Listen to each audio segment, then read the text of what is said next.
বন্ধুরা, আজকে আমি আপনাদের জন্য এআই একটা অ্যাপ্লিকেশন নিয়ে আসছি, যে অ্যাপ্লিকেশন দিয়ে আপনি আপনার ফটোটাকে প্রফেশনাল ভাবে এডিট করতে পারবেন। আই মিন, এই এআই অ্যাপ্লিকেশন দিয়ে আপনি আপনার ফটোর ড্রেসটাকে চেঞ্জ করতে পারবেন। আপনার পছন্দ মতো ড্রেস আপনি আপনার ফটোর মধ্যে এড করে নিতে পারবেন, তাও কিন্তু এক ক্লিকেই। দেখেন, আমি কিন্তু দুইটা ফটো এডিট করেছি। এই দুইটা ফটোর মধ্যে যে পোশাকটা আপনি দেখতে পাচ্ছেন, এটা কিন্তু অরিজিনাল পোশাক না। এখন আপনারা যে ফটোটা দেখতে পাচ্ছেন, এটাই হলো অরিজিনাল ফটো।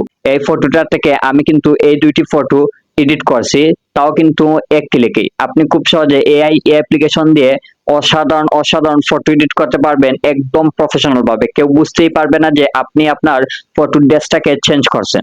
জানতে হলে অবশ্যই আপনাকে পুরো ভিডিওটি মনোযোগ সহকারে দেখতে হবে। তাহলে চলুন দেরি না করে আজকের এই অসাধারণ ফটো এডিটিং অ্যাপ্লিকেশনটা আপনাদেরকে দেখিয়ে দিই। বন্ধুরা, অ্যাপ্লিকেশনটি ডাউনলোড করার জন্য আপনি চলে আসবেন আপনার স্মার্টফোনে প্লে স্টোরের মধ্যে। আসার পর উপরে সার্চ আইকনের মধ্যে ক্লিক করে দিবেন। এখানে আপনি ক্রিয়েটিভ এআই লিখে সার্চ করে দিবেন। সার্চ করে দেওয়ার পর এই অ্যাপ্লিকেশনটা চলে আসবে। আপনি অ্যাপ্লিকেশনটি দেখে এই অ্যাপ্লিকেশনটি ইনস্টল করে নেবেন। সো আমার অলরেডি ইনস্টল করা আছে, আমি অ্যাপ্লিকেশনটি ওপেন করে নিচ্ছি। অ্যাপ্লিকেশন ওপেন হওয়ার পর এরকম স্পেস শো করবে, এখানে সাইন ইন গেস্ট। সো সেটার মধ্যে আপনি ক্লিক করে দিবেন। চাইলে আপনি ইমেলের মাধ্যমে এটা সাইন ইন, লগ ইন করে নিতে পারবেন, বা এখান থেকে গেস্ট হিসাবে আপনি অ্যাপ্লিকেশনটি ইউজ করতে পারবেন। সো এখান থেকে আমরা সাইন ইন গেস্ট, সো সেটার মধ্যে ক্লিক করে দিলাম। তার আগে যদি আপনার কাছে কোনো পারমিশন চাই, অবশ্যই পারমিশনটা দিয়ে দিবেন। এখানে কন্টিনিউর মধ্যে ক্লিক করে দিবেন। সো আমরা গেস্ট হিসাবে কিন্তু অ্যাপ্লিকেশনটি ওপেন করে নিলাম। ওপেন হওয়ার পর এরকম স্পেস শো করবে আপনার কাছে। উপরে দেখেন তিনটি অপশন রয়েছে, styles, reference, AI outfit. So আপনি এখান থেকে এআই আউটফিট, সো সেটার মধ্যে ক্লিক করবেন। কারণ আমরা যেহেতু ড্রেসটা চেঞ্জ করবো, আমাদের ফটো ড্রেসটা চেঞ্জ করবো না, এআই আউটফিট, সো সেটার মধ্যে আমরা ক্লিক করে দিব। ক্লিক করার পর এরকম স্পেস শো করবে, এখানে ক্যামেরা এন্ড ফটো থাকবে। সো গ্যালারি, সো এখান থেকে আপনি চাইলে সরাসরি ফটোটা তুলতে পারবেন, চাইলে গ্যালারি থেকে ফটো নিয়ে আসতে পারেন। সো এখান থেকে ফ্রম গ্যালারি, সো সেটার মধ্যে আমরা ক্লিক করে দিলাম। এখানে পারমিশন চাইছে, সো পারমিশন চাইলে এলাও করে দিবেন। এলাও করে দেওয়ার পর আপনার গ্যালারিটা শো করবে।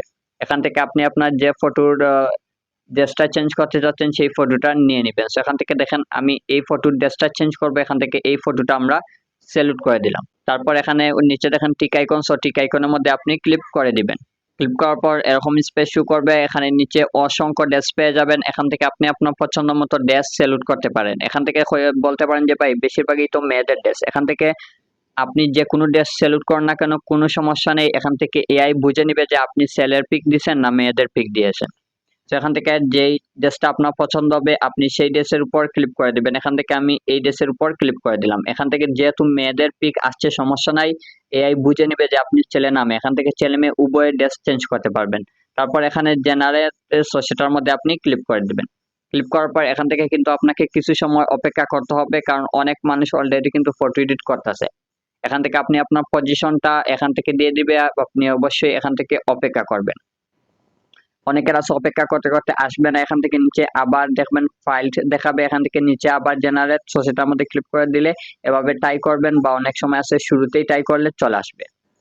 এখান থেকে দেখেন আমার ফটোটার ড্রেস কিন্তু অলরেডি চেঞ্জ হয়ে গেছে। এখান থেকে কেউ কি দেখে বলতে পারে যে এটা এডিট করা, বা আমি এই ড্রেসটা চেঞ্জ করছি, এটা অরিজিনাল ড্রেস না?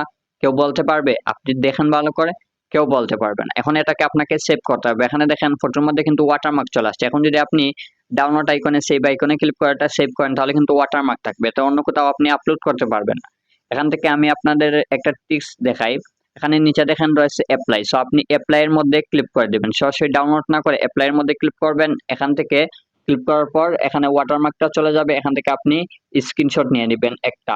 সো ফটোর স্ক্রিনশট নিয়ে এটাকে ক্রপ করে দিলেই কিন্তু আপনার গ্যালারির মধ্যে চলে যাবে। এতে কিন্তু আপনার ওয়াটারমার্ক থাকছে না। বন্ধুরা, এই ছিল আজকের ভিডিওটি কেমন হচ্ছে অবশ্যই কমেন্ট করে জানিয়ে দেবেন। ভালো লাগলে প্রিয় বন্ধুদের কাছে অবশ্যই ভিডিওটি শেয়ার করবেন।